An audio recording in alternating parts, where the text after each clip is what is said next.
গান গাই ভাল পোৱা ছোৱালীজনী অকলশৰীয়া হৈ পৰিল। মাতৃৰ পাছতেই পিতৃও ঘৰ সাজিলেগৈ জোনবাইৰ দেশত।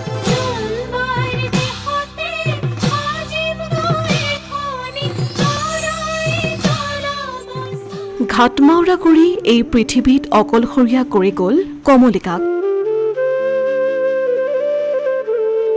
কোনেও কাহানিও ভাবিব নোৱাৰা এটা চিৰসত্য।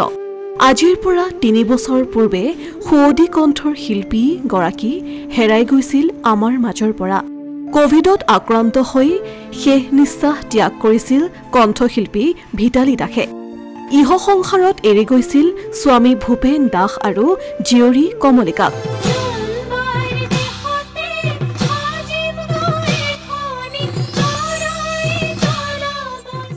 মাতৃ বিয়োগৰ পাছত পিতৃৰ হাতত হাত ধৰি জীৱনত আগবাঢ়ি যাবলৈ চেষ্টা কৰিছিল কমলিকাই।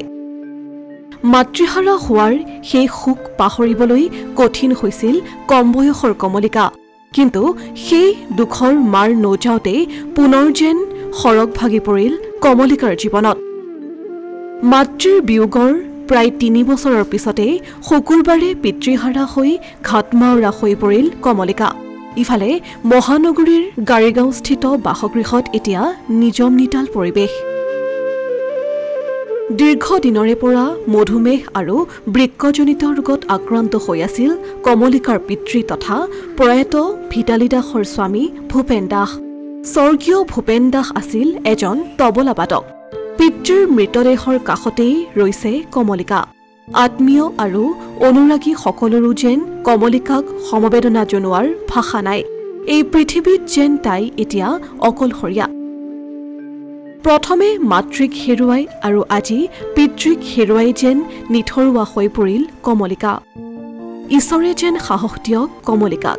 নিষ্ঠুৰ নিয়তিয়ে দিয়া এই দুখক পাহৰি আগবাঢ়ি যাওক কমলিকা।